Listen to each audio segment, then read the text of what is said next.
என் பேர் J Mariyappan, head coach yoga and chess team youth games federation of India மூலயமா நாங்கள் வந்து state level, national level, international level வந்து போயிருக்கோம். இப்போ ரீசெண்டாக வந்து நாங்கள் லாஸ்ட் 17 அன்னைக்கு 17ஆம் தேதி இன்டர்நேஷனல் ஈவெண்ட்டுக்காக நாங்கள் போயிருந்தோம். இது வந்து youth games federation of India மூலயமா ஆல் ஓவர் இந்தியாவில் வந்து district level, state level, national level, international level வந்து நடக்குது. லாஸ்ட் மந்த் டெல்லியில் நேஷனல் செலெக்ஷன் வச்சுருந்தாங்க. அதில் நம்ம தமிழ்நாடு டீம்லேருந்து 24 ஸ்டூடெண்ட், 20 பேர் யோகா, 4 பேர் செஸ் போயிருந்தோம். இதில் வந்து அந்த 24 ஸ்டூடெண்ட்மே வந்து நெக்ஸ்ட் இன்டர்நேஷனல் லெவலுக்காக செலக்ட் ஆனாங்க.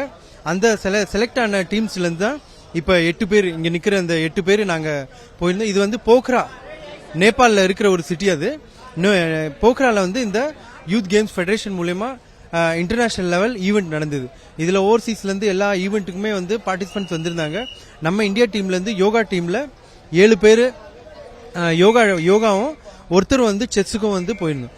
இது வந்து அவுட்ஸ்டாண்டிங் ரவுண்ட் சிஸ்டம் வச்சாங்க. அதில் அவுட்ஸ்டாண்டிங் பர்ஃபார்ம் பண்ணி யோகாவில் வந்து எல்லாருமே A+ மார்க் வாங்கி அவங்க வந்து கோல்டு மெடல் வின் பண்ணாங்க. At the same time chess நடந்தது. அந்த செஸ்லயும் வந்து ஓவர்சீஸ்லேருந்து வந்திருந்தாங்க. Under 14 கேட்டகரியில் வந்து நம்ம தம்பி வந்து நம்ம போன பார்ட்டிசிபென்ட் வந்து கோல்டு மெடல் வின் பண்ணாரு. இதுல பார்ட்டிசிபேட் பண்ண எல்லாருக்குமே வந்து ஃபெடரேஷன் மூலமா form 1 certificate plus merit certificate கொடுத்திருக்காங்க ஃபெடரேஷன் மூலமா. அது ஆல் ஓவர் இந்தியாவில் வந்து அண்டர் சென்ட்ரல் கவர்மெண்டா இருக்கட்டும், ஸ்டேட் கவர்மெண்டா இருக்கட்டும், அந்த ஃபார்ம் 1 சர்டிபிகேட் வந்து நம்ம எல்லா ஸ்டூடெண்ட்ஸுமே வந்து யூஸ்ஃபுல்லா இருக்கும்ன்றது வந்து கவர்மெண்ட்டுடைய ரூல். அது மட்டும் இல்லாமல் மெரிட் சர்டிபிகேட். இது இல்லாம தமிழ்நாட்டில இருந்து 7 பேர் யோகா, ஒருத்தர் வந்து செஸ், மொத்தம் 8 பேர் கலந்துக்கிட்டாங்க.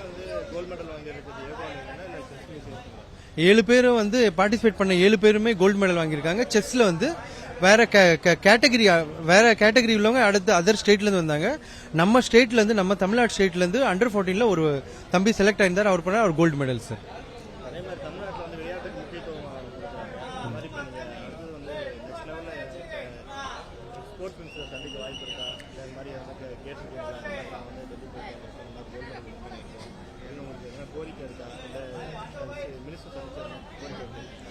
ஃபெடரேஷன் மூலமா வந்து இந்த ஆப்பர்ச்சுனிட்டி எங்களுக்கு கிடைச்சிருக்கு.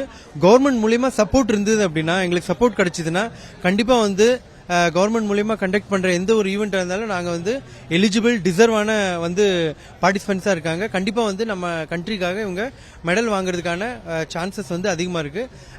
ட்ரைனிங்ல வந்து ப்ராப்பரான ட்ரைனிங் வந்து இவங்களுக்கு ப்ரொவைட் பண்ண முடியல. இன்டர்நேஷனல் லெவல் போயிட்டு நல்லா பண்ணி அடுத்த லெவல்ல கவர்மெண்ட்ல லைக் இப்போ வந்து ஏஷியன் கேம்ஸ், ஒலிம்பிக்ஸ் இதுல எல்லாம் வந்து யோகா ஈவெண்ட் சேர்க்க போறாங்க. யோகா, செஸ், ஆல்ரெடி செஸ் போயிட்டு. ஸோ அது மாதிரி ஈவெண்ட்ல வந்து நல்லா பண்றதுக்கான வாய்ப்பு இருக்கு. அதுக்காக கவர்மெண்ட் மூலமா எங்களுக்கு வந்து பிராக்டிஸ்க்கானதும் சலுகை கிடைச்சா அது எங்களுக்கு பெட்டரா இருக்கும். அதே மாதிரி வந்து ஒரு அவேர்னஸ் இருக்கணும். சில ஸ்டூடெண்ட் வந்து வர முடியாத சூழ்நிலை இருக்கு. எந்த சூழ்நிலையில இருந்து வர முடியல அவங்களுக்கெல்லாம் வந்து அதை வந்து ஐடென்டிஃபை பண்ணி எல்லாருமே பார்ட்டிசிபேட் பண்ணி இது மாதிரி எல்லாருமே போயிட்டு எல்லாருமே இந்த பிளாட்ஃபார்ம் அமையணுன்றது எங்களுடைய ரிக்வெஸ்டா வைக்கிறோம் நாங்கள் கவர்மெண்ட் கிட்ட. தேங்க்ஸ். செய்திகளை உடனுக்குடனும் துல்லியமாகவும் தெரிந்து கொள்ள சப்ஸ்கிரைப் பண்ணுங்க.